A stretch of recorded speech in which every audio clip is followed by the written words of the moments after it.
Happy Wednesday. It's Hump Day, and we're looking at Abbott and Costello meet Frankenstein. That's right. Let's go. Previously on the Nerdy Ronin Network.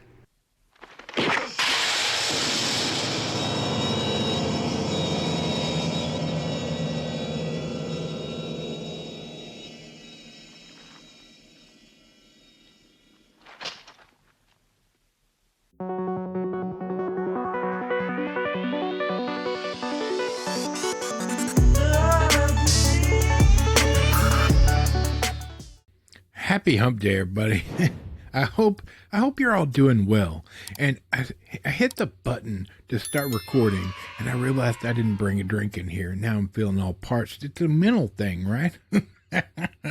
Look, today, Abbott and Costello, the Monsters Collection. We're looking at the first film, what is mostly considered the best of these, the Universal Monsters with Abbott and Costello, which is Abbott and Costello Meet Frankenstein. Now, you've probably never heard of this, or Abbott and Costello. I mean, these are old school classics, friends. From 1948, this one is. And if you look, you can get this collection. It's 4 movies for $9 on Amazon. Yeah, it's DVD. I don't care. I just wanted to have them, and I wanted to watch them. You got Abbott and Costello meets Frankenstein, which we're talking about today. You got Abbott and Costello meet the Invisible Man. Abbott and Costello meet Dr. Jekyll and Mr. Hyde. And Abbott and Costello meet the Mummy. Now, this is not some big exclusive special set. Just 2 discs, 2 movies on each. There's a few bonus features, but not a whole lot in the way of bonus features. But let's get right into it. Here we go. Abbott and Costello meet Frankenstein, 1948. This is approved, you guys. Approved. It's not rated because it was either approved or not approved. 1 hour and 23 minutes. The Wolfman tries to warn a dim-witted porter that Dracula wants his brain for Frankenstein's monster's body. Directed by Charles Barton and Walter Lantz. Written by Robert Lees, Frederick Rinaldo, John Grant.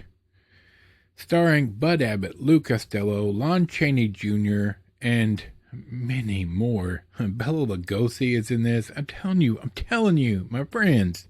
Whoo-hoo, let's get into it. If you've never heard of Abbott and Costello, it's Bud Abbott and Lou Costello, and they were comedic stars from early in the 1900s. And pratfalls, silliness, they were 2 of the masters of this. They came from vaudeville, if I remember, and things like burlesque. It's a mess where we got to during that time in cinema. But either way, the 2 became big stars doing movies. And them with the Universal Monsters, this collection of movies is horror? Kinda? No. I mean, it's more slapstick. It's more fun than horror and scary, but they do deal with the actual Universal monsters. And these are serious movies. Yes, they're funny, but Abbott and Costello, they're playing it humorous, like they always do, but the monsters are being played straight. Not funny, but sincere. So this all starts out with 2 porters, and they get mixed up with Dracula. Dracula wants to takes one of their brains and put it in Frankenstein to save him and bring him back from the brink because he's sick. He's not doing so well. That generic brain that he originally put in him is failing. So you got some femme fatale that is now dating the way out of their league, or dating one of these guys, and she's way out of their league. It's just obvious, right? Especially to the viewer. But either way, so Wolfman shows up and he's trying to stop this from happening, but he can only do so much when, at the end of the day, he turns into a werewolf. I gotta be honest. It's ludicrous. And just a quick note from our friends over at Blackout Coffee Company. Make sure you head over and give them a try. Links in the description. While watching this, I realized something. This movie, the simplicity of it and the humor of it, there's nothing complex about it. It's point A to point B and all the slapstick in between. The story, simple, easy to understand, and everybody plays it correctly. And it's a gem.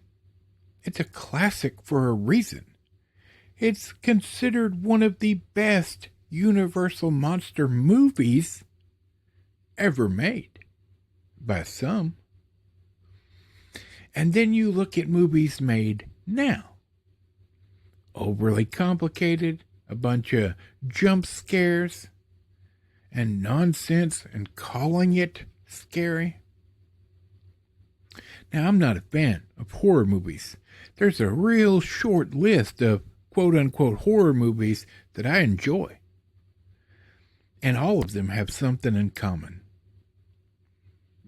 They're either funny or really unique and simple. I don't know what to tell you. I don't like being scared. Like jump scare stuff or slasher stuff. That's just not my jam.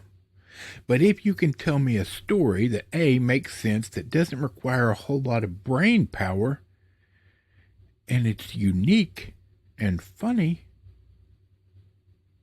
I'll give it a shot. And for the most of the time, I'm happy.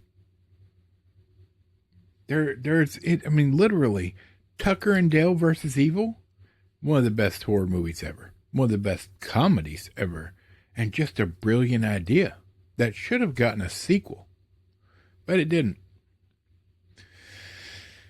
Oh, I enjoyed the Scream franchise. The early ones. I'm not talking about the new crap. I enjoyed the Final Destination movies, the originals. Evil Dead, the originals. There's a set of stuff that I'm happy to watch. Bubba Hotep. Yeah. Hey, horror movies just aren't my jam. But classics like this have something we've lost. Or, let me rephrase, something Hollywood has lost because they try to overcomplicate, or they hire writers that don't know how to write. If you look at classics, like any Casablanca, then things that have stood the test of time, they were pumping out movies like 15 at a time, like in a year's time, 15, 16 movies. You got a week to film, baby, and you got to get it done. Now, it takes 3 years in between seasons of a TV show that only has 6 episodes. What? And you're spending hundreds of millions of dollars on a season. Now, I will go a step further. You look at TV shows that got big and stayed big. Any of Tim Allen's TV shows. But if you look at the premise of those, they're simple. Simple story. Closer to real life than other things. About real people in real situations. And for whatever reason, America loves them. Galaxy Quest was a great movie, again, with Tim Allen. Had a simple premise.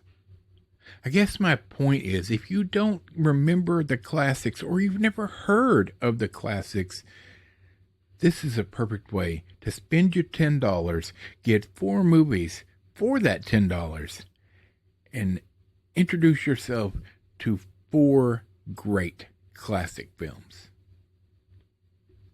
That's my advice, friends, on this hump day. I gotta get out of here. It's time to start the rest of my day right about now. For Michael, the microphone, Bob, squeaky chair in the back, and this big fat nerd, we will see you on Friday.